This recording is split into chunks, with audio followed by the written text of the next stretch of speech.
Mae misglod perlog yn rhywogaeth sydd mewn perygl difrifol yng Nghymru. Mae'r invertebratau hirhoedlog hyn yn cael ei bygwth gan golli cynefin, llygredd, newid yn yr hinsawdd a gorbysgota perlau. Mae misglod perlog yn hidlwyr bwyd, felly maen nhw'n cymryd meithynna allan o'r dŵr. Maen nhw fel arfer yn cael eu hystyried yn arwydd o ansawdd dŵr da. Gallen nhw ffurfio gwelïau mawr ar draws gwaelod yr afon, sy'n helpu i sefydlogi gwely'r afon gan ddarparu cynefin ar gyfer rhywogaethau eraill. Mae Ngogledd Cymru yn gartref un o gadarnleoedd olaf poblogaethau o fisglod perlog, ond yn hanesyddol mae'r ardal wedi'i haddasu gan weithgarwch dynol.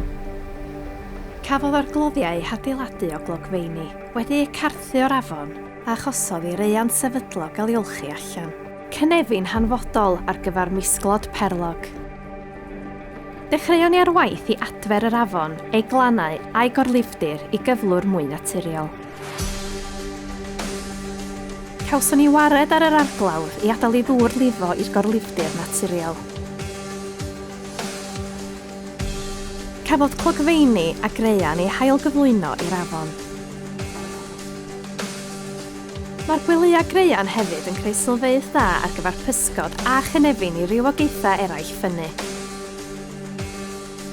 Mae ffensys wedi'u codi i gadw da byw allan o wely'r afon. Mae'r gwaith i adfer yr afon wedi creu lle diogel ar gyfer y rhywogaeth, gan hefyd sicrhau nifer o fanteision o ran rheoli llifogydd yn naturiol, ansawdd dŵr a physgod feidd.